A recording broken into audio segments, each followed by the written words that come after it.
Assalamualaikum. Sa video na ito, mag-reaction tayo dito sa isang video na patungkol sa lamok sa Qur'an na binanggit ng Allah ang lamok sa Qur'an.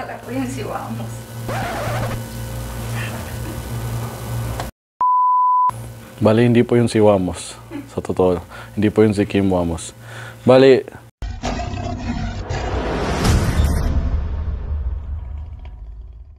yung lamok na nabanggit ng Allah ito sa Qur'an.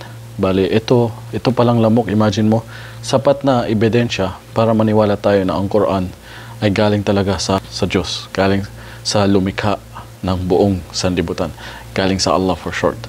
So, tignan natin nga ba yung science na patungkol dito sa lamok na nasa Qur'an at sapat na daw ito bilang ebidensya na may Diyos talaga. Halika, panoorin nga natin. Start, please.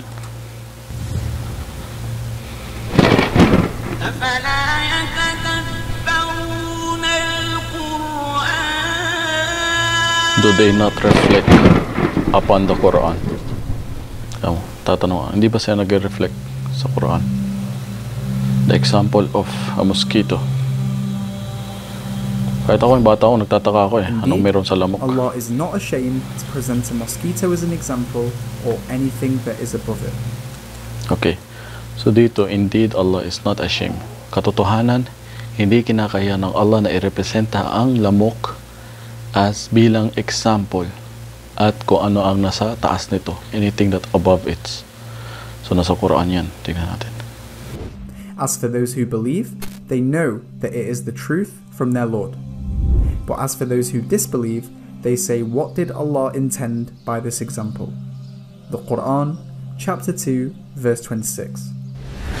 The first question that comes to mind is, what does Allah mean when using a mosquito as an example? Essentially, Allah is saying that even a fly is enough to demonstrate his existence. At first glance, you might be thinking how, but by doing some reflection, it will hopefully make a lot more sense. Let's consider that this verse came down 1,400 years ago to a tribe in the middle of a desert.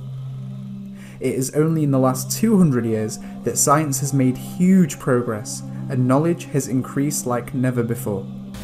Okay. So, imagine mo nga na itong Quran, itong bagay na ito is nakaraan na siya ng 1400 years ago. 1400 years ago, tagal na. Galing sa isang disyerto, sa isang Arabong nasa disyerto. Wala pang science yung panahon na yun. Hindi pa uso, hindi pa madidiscover yung ganitong bagay. So, patunay na paano alam ng tao na ito na tinatawag na si Muhammad, Prophet Muhammad, peace be upon him, na hindi marunong magbasa at magsulat. At paano niya alam ito na dati disyerto sila dito sa Makkah na walang-wala dito, pati tubig na hirap sila. So, anong gamit ang meron siya para mapag-aralan pa itong lamok at magbibigay ng information sa atin ng ganito na 200 years ago pa lang tayo nag-start magkaroon ng mga technologies at mga science at mga pag-aaral na ganito. So, imposible nga na malaman ito ng basta-basta tao na walang kaalaman galing sa Diyos. So, patunay na siya ay propeta talaga ng Allah. At itong sinishare niya sa atin ay galing sa Allah. Kaya nga mamaya may pag-uusapan tayo patungkol sa miracle. Sabi na, bakit wala naman miracle si Prophet Muhammad unlike yung mga ibang propeta? Well, antayin mo mamaya sasabihin natin. What we once thought was an insignificant little fly has actually proved to be a phenomenal species full of complexities. Here are some facts that we have come to know. The mosquito egg is always laid in water. As the mother lays her eggs, she sticks them together into an array to form a raft structure to stop them from sinking. From there, the eggs turn into larvae that swim around upside down on the surface of the water whilst breathing through a tube, a bit like a snorkel. The larvae then turn into pupae and then break out as adults with the ability to fly instantly. This small insect that has hatched is currently the deadliest animal in the world. Ever wondered why they have extremely fast reflexes? Well, that's because the mosquito has a pair of compound eyes. Each compound eye is made up of hundreds of mini eyes called lenses that curve around. Each lens takes an image at a different angle. Kita mo yun? Bawat yung mata ng lamok ang daming lens. Imagine mo magkano yung isang lens. Maabot ng kapresyo na ng kotse kung gusto mong bumili ng mga mahaling net lens, yung mga wide ganun. Sa akin nga 1,000 na yun, wide pa lang yun. Paano pa kaya yung ibang lens umabot ng 6,000 real, mayroong 5,000. Ibig sabihin nasa 60,000 pesos na. 60,000 lens lang. Samantalang yung lamok napakaliit at yung mata nga napakaraming lens. So, kaya nga makakita ng wide na sobra buong, alam mo yung 360 na camera, yung mga mahilig dyan sa camera, yung 360 na pwede mo makita buong paligid. Pag hawak ko yun, hindi mo makikita na may hawak akong stick. Pero buong paligid ko makikita mo. Parang ganito na mas higit pa ito, lamok, na kaya nga makita buong nangyayari sa paligid niya. Grabe. Sa ganun mata niya na maraming lens. Marami siyang mata sa loob mismo ng mata niya. Imagine mo, panoorin niyo yung science na to. Its brain processes. For this reason, the mosquito can see almost everything happening around it at any given time without having to turn around. Physicists have been fascinated by this and have been trying to copy this system to develop self-driving cars, drones, and safety cameras, to say the least.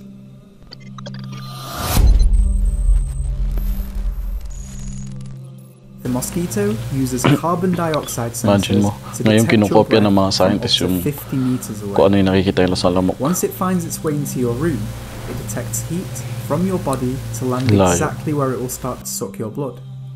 This is how they see you in the dark when you are asleep. Amazingly, the mosquito uses 6 needles to suck blood in a highly sophisticated manner.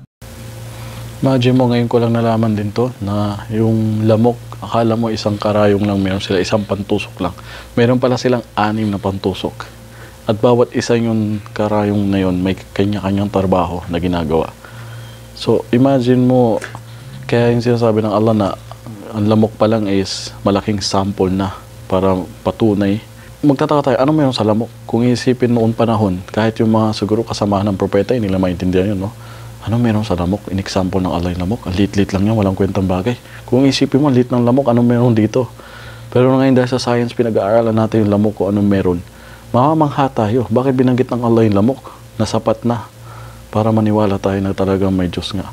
Kahit sinong scientist, kahit sino nanonood ngayon, hindi mo kayang lumikha ng lamok na may karayong na 6 na karayong sa isang daanan lang niya. Kaya mo? May nakagawa na ba ng lamok na ganito kaliit na may 6 na karayong? First, it removes a protective layer to expose the needles. Then it uses the sharp teeth on the outside 2 needles to drill through your skin, like a saw. The 2 inner needles hold the cut open whilst the middle 2 probe around to find a blood vessel. Once a blood vessel is found, one of the probe needles spits chemicals to numb the pain and help your blood to flow. The other probe needle acts like a straw and starts sucking your blood. As it sucks, its body separates the water and squeezes it out of its back to pack in as many nutrients as possible. Sounds like a surgical operation, right? Kaya mo, tapos nilalabas niya yung tubig na nakukuha niya sa katawan mo. Bali, isang karayong niya ay parang lagari para lagariin yung balat mo makapasok yung iba pang karayong. Tapos yung isa nagbubuga ng chemical, yung isa nagsisipsip ng dugo. So yung nakukuha niya may tubig na halo, nilalabas din sa puwetan niya yung tubig para manatili lang mga dugo. Sabi niya parang surgical operation. So bago pa mag-start itong mga ospital natin, bago pa ma-invento itong mga doktor natin, doon panahon pa lang, yung nilikha ng Allah ay matagal na, hindi pa na-invento yung lagari. May lagari na ang mga lamok sa kanilang mga dala-dala. So, andito na lahat yung mga bago pa lang malikha, bago pa lang maisip ng mga tao na invention, ay matagal nang nilikha ng Diyos sa mga kanyang mga nilalang nilikha. This is an image of the mosquito's foot. It is made up of a complex array of features that protect it and allow it to land on many different surfaces, such as water, to feed its eggs. As for its wings, the mosquito flaps them about 1,000 times every single second to help it fly. Grabe. ano yun, 1,000 every seconds. So yung pagpak ng lamok, 1,000 na ganyan, bawat minuto. So parang slow motion lang yata tayo sa paningin nila. Grabe. Kita mo yung design ng paa ng lamok. Paano may science na makapag-design ng ganung kaliit? Di kaya. Kaya sumuko na lang tayo na maniwala may Diyos, lalo yung mga atheists. It is clear that this tiny creature we can barely see with the naked eye is packed with many efficient systems allowing it to function and breed. Let's now refer back to the verse in the Qur'an. After Allah presents the example of a mosquito, He then says, and what is above it. The Arabic used for this, فَمَا فَوْقَهَا, linguistically has many meanings, including what is above it physically and what is above it in size. Guess what? All definitions apply. In terms of size, well, we don't have to look too far into nature to see that a mosquito is nothing compared to what is out there.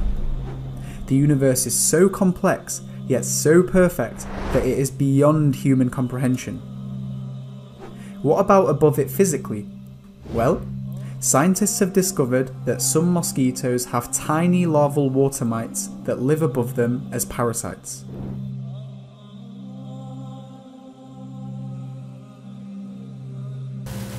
So, ngayon, malaking proof. Yung sinasabi ng Allah, fama fawqaha, at ano man yung nasa taas niya.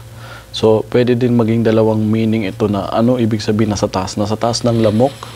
So, kung titingnan natin, both na-apply. Yung nasa taas ng lamok, yun yung ulap, yung sky natin, yung universe. So, kita yung kanina, yung pinalayo dito sa mundo, anong itsura ng galaxy natin sa labas. Kung mahilig ka sa science, alam mo, pwedeng halos nababaliw ka pag naiisip mong ganun lang pala tayo kaliit. Yung araw pa lang gaano kalaki at gaano tayo kaliit. Paano pa kayo mga nasa labas dyan, yung Milky Way, yung galaxy. Yung mga mahilig sa science, alam nila yung sinasabi ko. So, pati sa taas din ng lamok is may isa din na nakatira doon sa taas niya. Yung mga ibang na-discover ng ibang scientists na may mga ibang lamok na may nakatira din pala doon sa taas nila na nakapatong. So, si Prophet Muhammad, yung panahon na yan, nasa disyerto, pati tubig, hirap sila. Paano niya malalaman na may ganun sa loob ng lamok? Ano yung hula-hula? So, marami pa siyang science sa Quran na ito pa lang is sample pa lang itong lamok at hanapin natin mga iba pang science, inshallah. Kaya subaybayan niyo ating channel. Allah continues the verse and says, "As for those who believe, they know that it is the truth from their Lord." See, as Muslims, we believe that everything around us screams the existence of a creator. In fact, when we are asked for proof, we respond by asking where the proof isn't, even if it is just a fly. Kita mo, ang lahat ng nilikha ng Allah sa paligid, ang lahat ng mga nilalang sa paligid natin is parang sinisigaw niya yung pag-exist ng may Panginoon talaga, na may Diyos talaga na lumikha nito. Lahat, kung hindi lang tayo bulag, sa totoo lang, bubuksan mo yung isip mo sa paligid.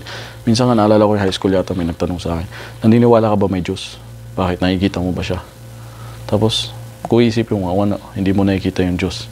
Pero naalala ko may ganyan din tanong sa school, di ba? Sabi ng teacher, naniniwala kayo may Diyos? Hindi yun naman nakikita. Tapos, sabi yung estudyante, ikaw teacher, nakikita mo ba yung utak mo? Sabi niya, hindi. So, ibig sabihin, wala ka palang utak. Kasi yung mga iba nga, yung see is to believe lang sila. Kung ano yung nakikita nila, saka lang sila maniniwala. Imagine mo. Dito, isinisigaw lahat ng mga nilikha sa paligid natin. Kung iisipin mo paano nangyari yun, yung tubig sinisip-sip ng ulap, tapos ibababa din niya. Pero iba na, malinis. Tapos the same din na sukat ang binababa ng ulan. Alam mo, kung mahilig ka sa science, susuko ka, maniniwala ka may Diyos. Yung bata ko, isa pa, kailan ko lang nalaman, siguro elementary o high school, yung snow. Yung snow, kasi sa western, nagdo-drawing sila pag Christmas. Alam mo yung mga crystal, yung crystal na may mga design. Hindi ko alam na yung pala ang itsura ng snow. Kailan ko lang nalaman. Sabi ko, ganyan pala itsura ng snow. Alam mo yung time na yun, sobra na, sabi ko, napaisip tuloy ako, paano nagawan ng mga, hindi ko lubos maisip, paano kaya yung mga ibang taong nagagawa yun ng hindi maniwalang may Diyos na tagapaglikha. Kung yung crystal pa lang yung dinodrawing na ganyan, is totoo pala yun sa snow. Alam mo yung snow, Kaya mo bang gumawa ng ganun kung iisipin mo? Gumawa ka ng halo-halo, kumuha ka ng ice, tubig, lagay mo sa freezer, patigasin mo, naging ice, kiskisin mo, lagay mo sa halo-halo. Ngayon, kuha kami ng isang peraso doon. I-microscope natin.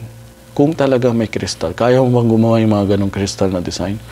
So, hindi pa ba sapat yun? Alam mo yung bata ako, siguro mga 13 ko yung nalaman ko yata yun. Sobra, sabi, manghang-mangha ako, sabi ko.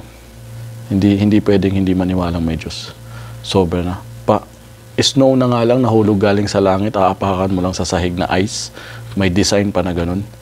Alam mo, mahirap maggawa ng ganun design. Maggiling ka ng ice, isa-isahin mo, ilagay mo sa ilalim ng microscope, tapos hugisan mo siya ng ganun, kristal. Sobra. Kaya sa sinasabi ko, baliw yung taong hindi naniniwala may Diyos. Sa ganun, paligid pa lang niya, bulag siya. Pati yung oxygen pa lang na hinihinga niya. Allah then says, "But as for those who disbelieve, they say, what did Allah intend by this example?" Isn't this the case? Wouldn't the disbeliever credit all of this to anything other than a creator, such as evolution or chance? Wouldn't the disbeliever still consider the mosquito insignificant and unimpressive? The reality is, we are all so used to the world around us. We are so used to how perfect nature is and how perfectly its laws allow us to sustain life. The fact of the matter is, if all of humanity gathered together, we couldn't create a single fly. Imagine mo, kahit daw magtipon-tipon pa buong tao sa buong mundo, hindi natin magagawa makapaglikha ng kahit isang lamok lang. Kahit sample lang ng kaperas ng lamok. Sobrang perfect na paglikha dun sa lamok. And if we gathered all of our knowledge, it wouldn't even be a small fraction of what we still don't know. Yet some of us sadly believe that we have enough wisdom and intelligence to deny there is a creator as a possibility, just because it doesn't make sense. Think about this. To copy just one of the systems in a mosquito, we need years of research and teams of scientists around the world to produce something half as good.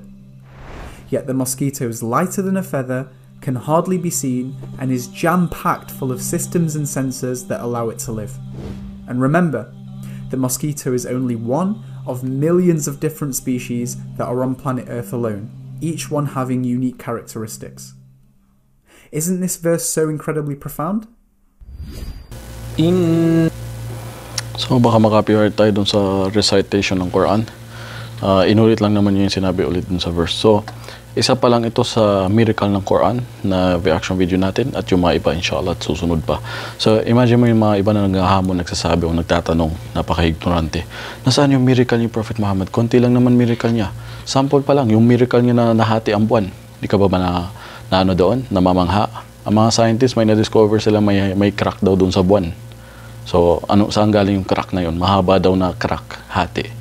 May nakita silang ebidensyang may hati daw ang buwan. Dahil yung isa sa miracle niya. Marami pang miracle. So, mas nauna yung mga dating propeta, mas naunang propeta sa kanya is maraming dalang miracle. Tulad yung kay Moses, napakarami. Tulad yung kay Jesus. Yung kay Prophet Muhammad, nasaan? Itong sasabihin ko sa iyo. Yung mga tao na minsan nag-feeling genius eh. Pero alhamdulillah sa gabay ng Allah, pinaalam niya sa atin tumato. Ito yung mga ibang wisdom na pwede natin makuha. Yung mga propeta noon, may dala silang mensahe at miracle. Si Moses may dalang mensahe, may dalang miracle. Si Jesus may dalang mensahe, may dalang miracle. Ngayon si Prophet Muhammad, nasaan yung may dalang mensahe nga? Nasaan naman yung miracle niya? Alam mo nasaan yung miracle niya? Nasa loob ng mensahe. Bakit? Kasi kung ang miracle niya tulad ng mga naunang propeta na nakikita, di ba? Yung kay Moses, nahati yung tubig. Alam mo, pag tumagal ng ilang generation, ilang panahon, ilang libong taon o ilang 1,000 years, magiging parang kwento na lang siya. Kwento na paniwalaan na lang ng bata o hindi, naging kwento na lang siya. Sample, pag sinabi mo ngayon sa bata, alam mo yung noong panahon may tinatawag na Moses na nahati niya yung tubig. So yung mga bata, wow, di ba yung mga kinder pag kinakwento mo yan. So nasa bata na yun kung maniwala lang siya o hindi. Kasi nagiging story na lang siya.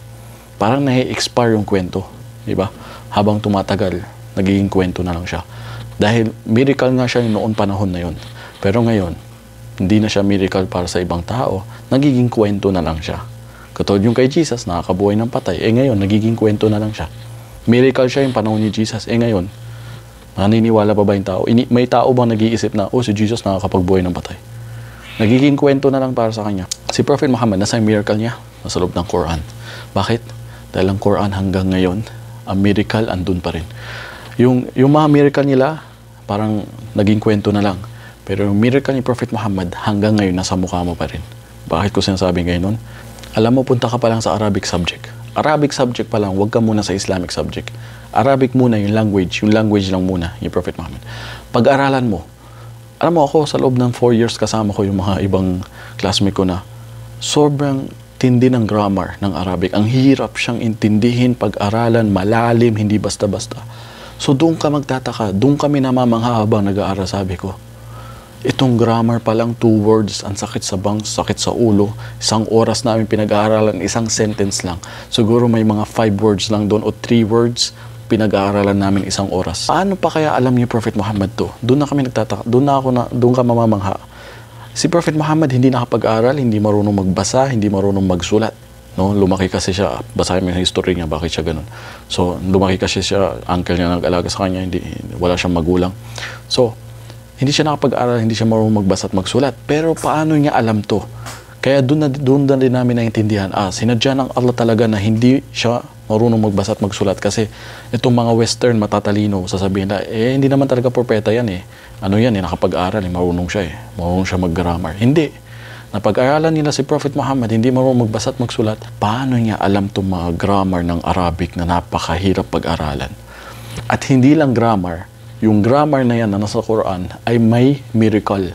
Kaya nga may naalala ko kwento ng isang scientist na French. Palaging pasado yung mga nadidiscover niya. Palaging nag-success. Yung tinanong siya, ano bang sekreto mo? Paano mo nalalaman yung mga nadidiscover mo? Sabi niya, may aklat akong binabasa. Tinatawag na aklat na yun ay Qur'an. Doon ko nahanap yung mga nadidiscover ko ngayon na totoo nga dahil nakasulat doon. So, imagine mo yung miracle ni Prophet Muhammad nag-i-exist hanggang ngayon.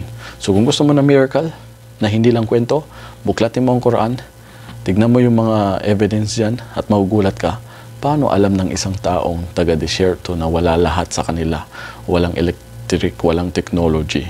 Kailan lang to nabuhay? 60 years ago? Ito nga malapit National Day, kailan lang? 90 years pa lang sila nag-develop ngayon, na-discover. Ibang lahi nga nag-discover ng langis nila Wala pa silang alam sa langis nila noon So paano nila malalaman yung mga ganitong bagay? Pati orbit na mention sa Quran. Imagine mo na may sinusunod palang orbit. Scientists, kailan na na-discover yung orbit? 18s? 19s? Yung fetus, kailan na na-discover ng scientists yung fetus? Paano mabuo? 18s? 1955? Pero samantala na sa Quran, 1400 years ago. So gusto mo na miracle? Next natin yung topic, inshallah. Maraming salamat hanggang dito at pakishare mo ito sa iba. At mag-comment pa kayo kung ano yung mga gusto nyo pa reaction video natin na may kaugnayan sa Islam. Maraming salamat.